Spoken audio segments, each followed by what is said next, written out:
शृणु सुखदम शुभतम भवसारम केशव धृत दश विधि रूप जय जगदीश हरे। स्नेह पात्रों, श्री मंदिर ऐप में आपका पुनः स्वागत है। हम फिर उपस्थित हुए हैं आपके समक्ष लेकर एक और अध्याय। स्नेहियों, दशावतार शब्द से हम में से कई लोग परिचित होंगे, लेकिन क्या आपको पता है कि इस शब्द के साथ भगवान श्री हरि को क्यों जोड़ा जाता है? अगर नहीं तो आइए आपको बताते हैं श्री हरि की महिमा और उनके दशावतारों के बारे में। स्नेहियों, वैसे तो ईश्वर सर्वत्र एवं सर्वव्यापी हैं और धरती के कण कण में उनका वास है, परंतु पौराणिक मान्यताओं के अनुसार सर्वदा सर्वत्र होने के बावजूद भी परम ब्रह्म ईश्वर को समय समय पर विभिन्न अवतार में इस धरती पर उत्पन्न होना पड़ता है। यद्यपि इस प्रक्रिया में उनका एकमात्र उद्देश्य जन कल्याण एवं धर्म की स्थापना ही है। अगर हम ध्यान से प्रभु नाम का श्रवण मनन करें तो पाते हैं कि संपूर्ण संसार के पालनकर्ता भगवान श्री हरि विष्णु के नाम में ही उनकी व्यापकता निहित है। विष्णु शब्द के दो विशेष अर्थ हैं।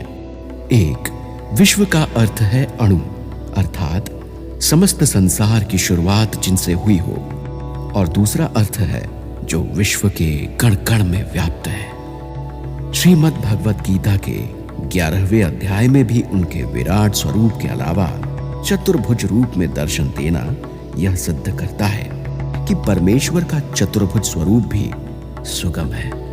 कहते हैं कि जब मानव अन्याय और अधर्म के गहरे दलदल में फंसने लगता है, तब इस गहरे दलदल से उनकी रक्षा करने के लिए प्रभु सदैव अवतार लेते हैं। तभी तो भगवत गीता में श्री कृष्ण ने कहा है, यदा यदा ही धर्मस्य ग्लानिर्भवति भारत अभ्युत्थानम् धर्मस्य तदात्मानं सृजाम्यहम् परित्राणाय साधूनां विनाशाय च दुष्कृतां धर्म संस्थापनार्थाय संभवामि युगे युगे।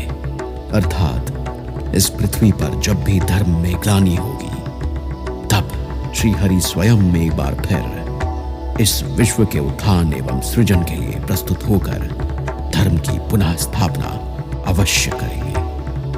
भक्तों, अवतार के शाब्दिक अर्थ पर नजर डालें तो इस शब्द के अर्थ में ही इसकी विशेषता छिपी हुई है।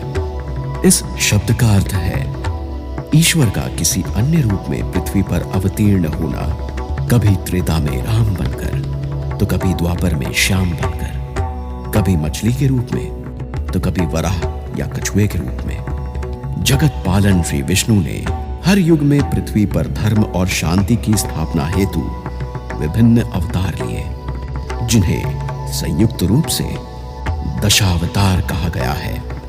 हिंदू धर्म में सर्वोच्च व सर्वोत्तम माने गए श्री हरि के इन 10 अवतारों का चित्रण बड़े ही कथात्मक एवं कलात्मक रूप से किया गया है। प्रभु के इन 10 अवतारों में पहले 4 अमानवीय अवतार, जिनमें मत्स्य, कूर्म, वराह और नृसिंह शामिल हैं, वह सतयुग में हुए। वहीं इसके बाद 3 मानवीय अवतार अर्थात वामन, परशुराम एवं मर्यादा पुरुषोत्तम जानकी नंदन श्री राम त्रेता युग में हुए थे। इसके पश्चात द्वापर में नारायण ने श्री कृष्ण का अवतार लेकर मानव कल्याण एवं दुष्टों के दमन का उद्देश्य पूर्ण किया। वहीं उनके कलयुग में बुद्ध के अवतार ने भी मानव जाति को केवल सत्य, अहिंसा और शांति की ही शिक्षा दी। श्री हरि के इन सभी अवतारों में मुख्य गौण, पूर्ण और अंश रूपों के और भी अनेक भेद हैं। अवतार की उत्पत्ति संपूर्ण रूप से ईश्वर की ही इच्छा है। दुष्कृतों के विनाश और साधुओं के परित्राण के लिए ही प्रभु भिन्न स्वरूपों में इस धरा पर अवतीर्ण होते हैं। शतपथ ब्राह्मण में कहा गया है कि कच्छप का रूप धारण कर प्रजापति ने एक शिशु को जन्म दिया था। वहीं तैत्तिरीय ब्राह्मण के मतानुसार प्रजापति ने वराह के रूप में महासागर के अंतःस्थल से पृथ्वी को ऊपर उठाया था।